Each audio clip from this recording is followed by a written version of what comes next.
Welcome to the Women in Leadership Body, Mind, Soul, and Business podcast. I'm Charlie. And I'm Heather. And together we are working to connect women in leadership and business to build relationships, empowering each other, improving the health and wellness of our community, body, mind, and soul, sharing the heart and soul of who we are and what we do. And this is a very special week. It is a very special week. This week is for Agreements Week. And today we are on the second agreement. Yesterday, Monday, we learned about the first agreement. Be impeccable with your word. Speak with integrity. Say only what you mean. Avoid using the word to speak against yourself or to gossip about others. Use the power of your word in the direction of truth and love.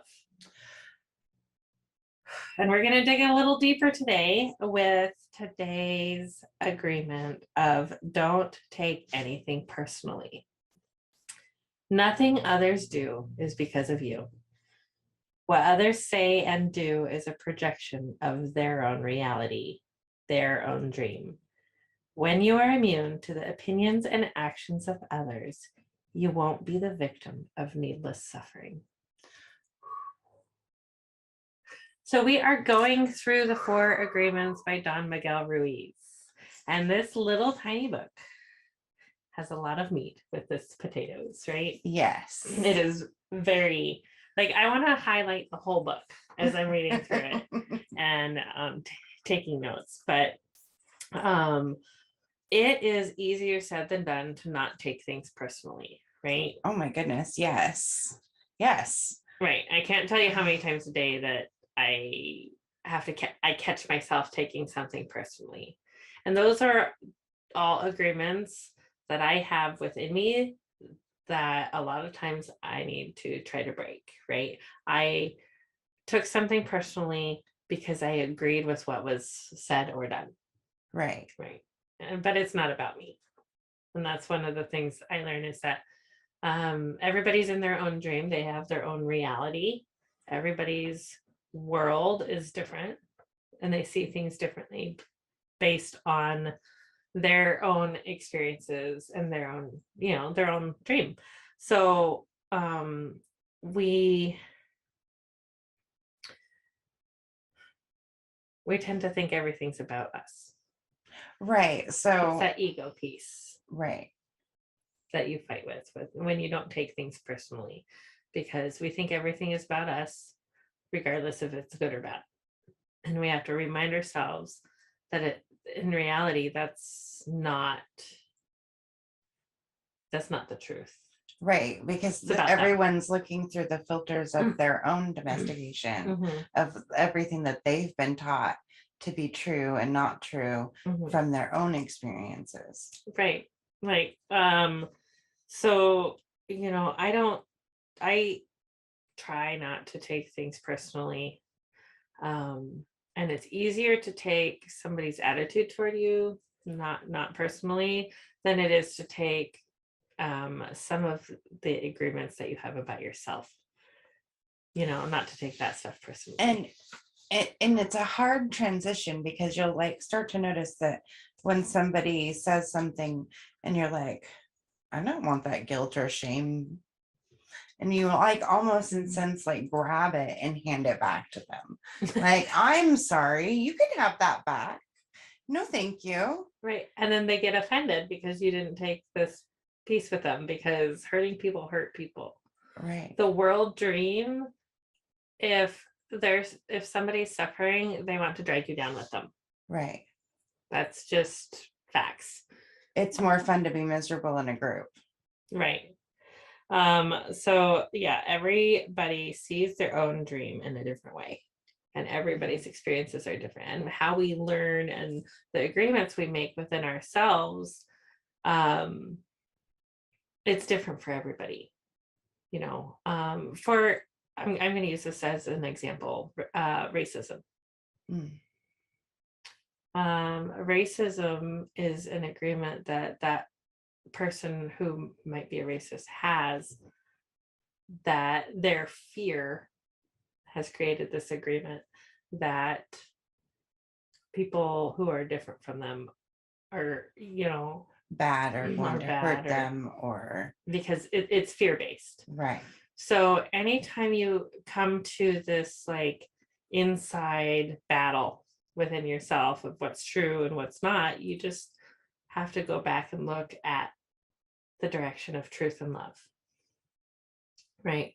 What is in the direction of love? Because that is in the direction of truth.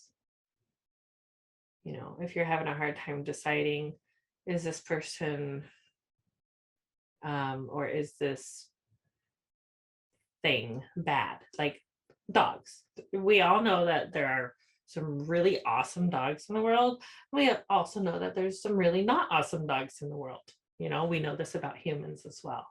So when you meet a dog and you go in the direction of love and acceptance and you let them come to you, right? When you go in that direction of love and acceptance, it's more likely that that dog is going to have a positive like response to you than if you go in with that fear, like, oh, I'm afraid of dogs or whatever. Then that they can feel that. Then they get and they react. And we have the same kind of reactions, right, as our animal friends. And so it's about getting out of your own head and going in the direction of truth and love, you know, in order to make that positive impact. Wow. In your own life and others. It's so cool. All I can think is like Francie always talks about how powerful love is and coming from love. And this is just another way to apply it, right? Yeah, because love is the strongest form of magic. Right. Love conquers all. Love conquers all. So the ego likes to feed us with fear and shame.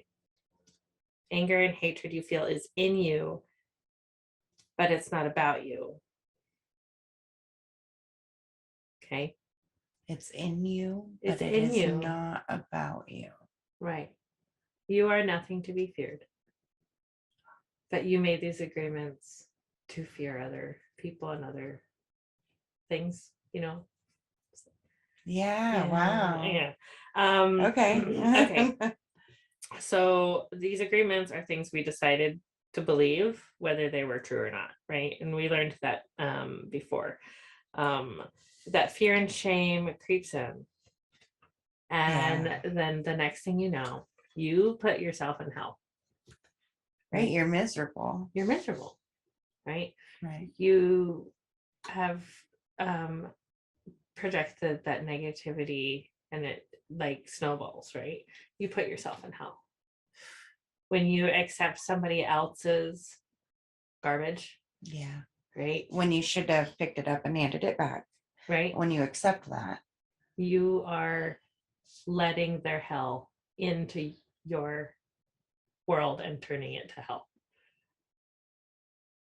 You're like, oh, I'll just borrow a little piece of your hell to make mine even more hell, thanks. Right. But we do that to ourselves because of fear, guilt, shame, right? We feel like, oh, they need our help. Let's take that. Let's try to, there's a way to help people without taking it upon yourself.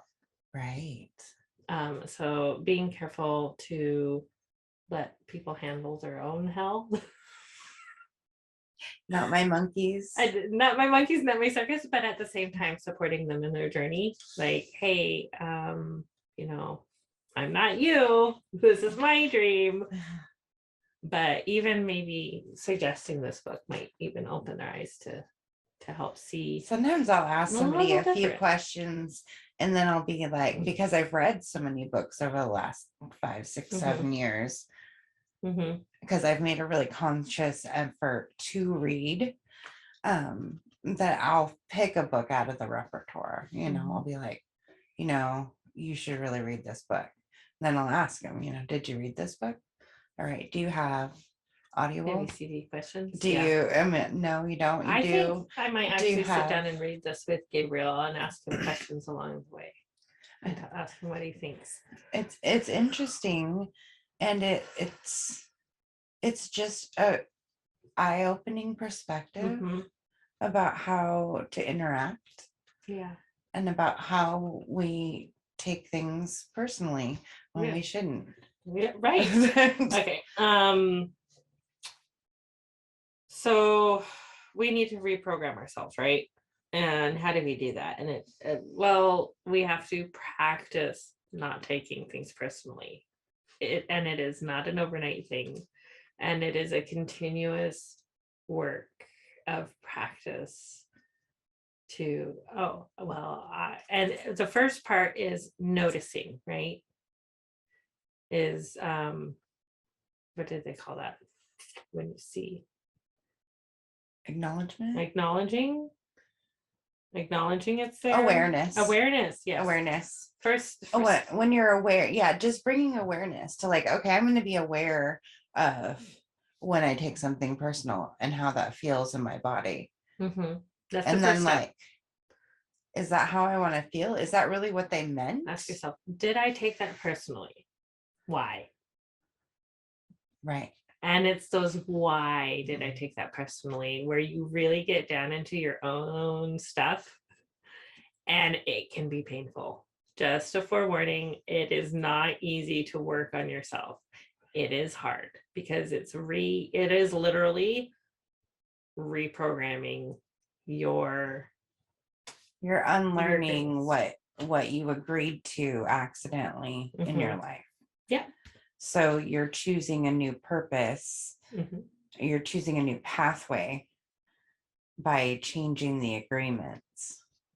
Right. Okay. Now let's talk for a minute about taking on someone else's opinions. Okay. Again, it's their garbage. Do you really want to take on somebody else's garbage? Okay. So when I think of this, I think of, I kind of think of my mom, right? She's got a lot of stuff in her house. She's hoarder of sorts. It's like organized hoarding, Okay. No, yeah, but I know what you mean. But she holds on to this stuff because she thinks it might be useful somewhere else later. But really, Mom, you can get rid of the 40-year-old Raggedy Ann and Andy sheets or donate them to somebody who's going to make a vintage quilt or something out of them. But we do not need them anymore. Nobody has a twin size bed anymore. So yeah. It's not what the young It's a boys thing. want on their beds. Yeah, but but I think of her. She wants to share these things with other people, right? She wants to give this extra stuff that she has to us because we might have use for it. Well, we don't want the extra stuff, right? It's the same thing with dealing with our own inner knowing. Oh boy. Do we really want that stuff? I'm feeling really called out. Right. Okay. The other thing we could do, and we can help our friends do this, is okay, let's gather all of our stuff together. Let's talk about it. Let's talk about the feelings and attachments that we have with whatever it is, right? And it can Right. be this. I have to confess that since we talked about the coffee cup, I threw it away. Oh, that's so funny. And it's attachment to stuff, right? Right. Like since we actually talked about it and like it was really special, but I'm like, really? She It's kept this broken. coffee cup for a long time that was broken because she was attached to the story that to the went along memory with it. and the story. Mhm. It's yeah. But again, so we make these agreements, right? Right. I like this thing. I'm Yeah. gonna keep it. Even Even though if it's not good broken. for you, even if Even it's broken, even Right, if it's stab not the truth. me and cut me and Right. you know. So then we have to be able to clear the clutter. Yeah. Right. And get rid of that stuff. And we can help each other do that by, even acknowledging what taking things personally or not. Now, when somebody says, don't take this personally, but That's okay, just being rude. don't if that's not what we you mean. start a sentence with don't take this personally, don't Just stop right there. That's really good Okay. advice. Just don't. Because you are already Walk putting away. it on their Just mind walk away. to take it personally, right? Yeah. They're gonna do the like, why shouldn't I take this personally? Like, how am I not gonna take this personally? Right. You know, you already put it in their heads. So give them back their poison. You can resist. If you can resist taking on that poison, you have become resistant to hell, because you are not allowing other people's hell affect yours. And you're like, no hell in here. Like, no bueno. No, no. No.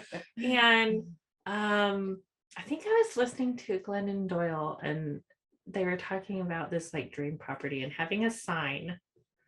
And on this one side it said only love out. And that's the sign they see as if they leave. And then on the other side it said no fear in. Oh. So don't let that fear in, and only love out. Wow. Okay. All right. That's awesome. So their problems are their problems.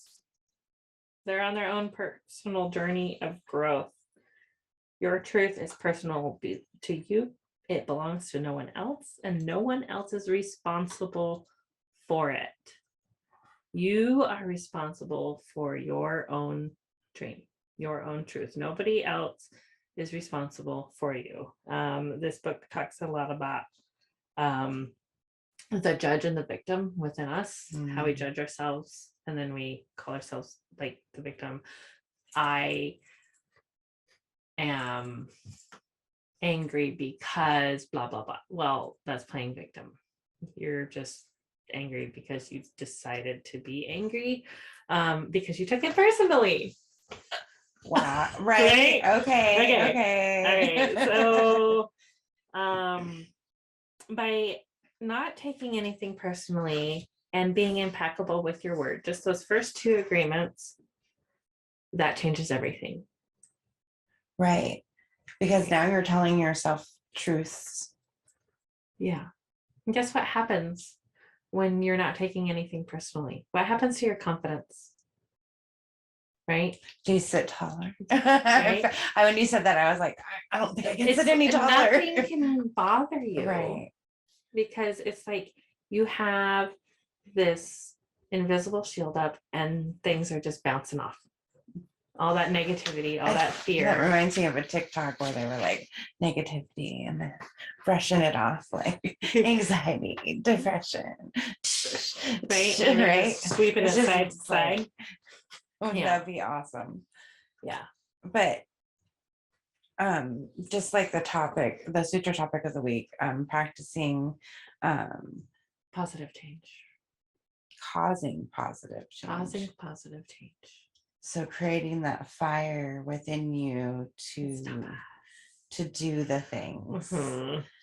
So. And actually, we're going to get deeper into that positive change with the fourth agreement. With the fourth agreement. So it's just amazing. Stay tuned. Absolutely. Mm-hmm. Ooh, I like this. Okay. The next time you exercise, which may be an asana practice, push yourself just a little bit more without risking injury, and feel your muscles and fascia open and generate heat. This is the heat of tapas. Mm-hmm.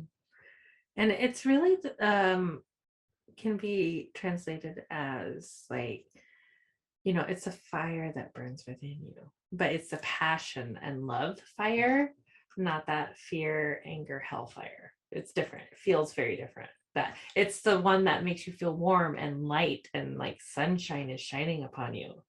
To me, it kind of feels like the difference between like I had a good workout and I pushed myself and I feel it versus I had a workout and I hurt myself and now I'm hurt. So tapas is that passion, that fire, that like good, warm, burning confidence building.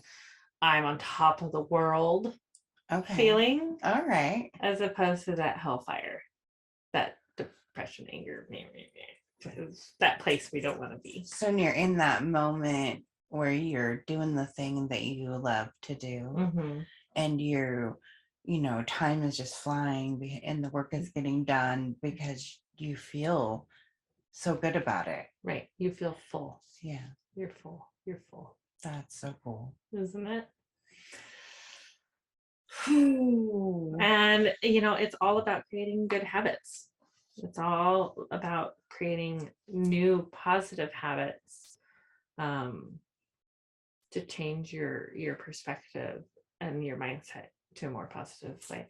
That's really, really sums it up. And doing it one step at a time, like not changing everything at once. Right. Like just taking little steps, and then that little step, you add another little step to it. And then when that becomes more comfortable, you add another little step. So you start by noticing an awareness, and then you're like, oh, and then you kind of feel out how what does it look like if I don't take that on? What does it look like when someone cancels on me and it's no big deal, like, because life just happens? Right. What does that look like? And because you didn't take it personally. Right. It wasn't about me. Right. Them canceling isn't about me. Right. It wasn't personal. Nope. How freeing is that? Right. You have goosebumps? I have goosebumps. I have like flutters in my tummy. So it's like, oh, okay. All of this stuff is so intertwined, but so really important. If you think about these 4 agreements as we talk about them and come back and visit them every so often, it's really going to be awesome. But as parents, yeah, of teenagers, when they're freaking out, it's not about us. Right? They have hormones. They're having a moment. They're having feelings. They're having hormones. And, honestly, with our... but if we pick it up, we create an argument and we create a dialogue for back and forth. Now think back to when they were toddlers and they were argumentative. And things like that. It was never about you. Right. They're having a meltdown because for some reason their sippy cup lid leaked or something like that, right? Because they're not allowed to eat raw bacon. They're just expressing, just like, they're mad about, that they can't eat the chalk. Right. It's yeah. So yeah, it's all those agreements we make with ourselves, and be careful what agreements you put onto your kids. Right? That is what hit me hard. It's like, ooh, I hope I didn't screw my kids up too much. Well, and I think that they're okay.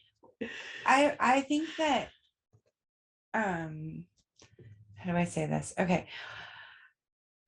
If you think that you did something, right, like, or you take, because it's still about you when you're doing that judgment, I would say open that dialogue with your kids. Like, hey, create the awareness around whatever subject it is. You're like, hey, I'm worried I messed you up. I've said that. Like, I'm worried I messed you up. I'm sorry. How do I help? Can I talk to you about this subject? Well, when I was talking, I just learned something that, I was way wrong. When I was talking to my kids about, being impeccable with your word, because I do talk to my kids about this stuff too, just in conversations and things, because that's, what works for them. Modeling by practice, and they see me trying. So, and I was like, I'm sorry if I ever said anything to you that stuck in a negative way. I don't want you to believe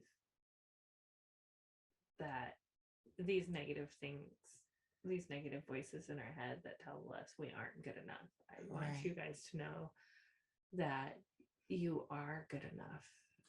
You're already enough. You are already enough, and I love you. And it's hard to build that inner self-esteem, because when they were little, we didn't know better. No. And if, I was like, and if you ever feel like you're not enough, I'm so sorry. I'm so sorry, because I never want you to feel that way. And I never want you to believe that you are not enough just the way you are.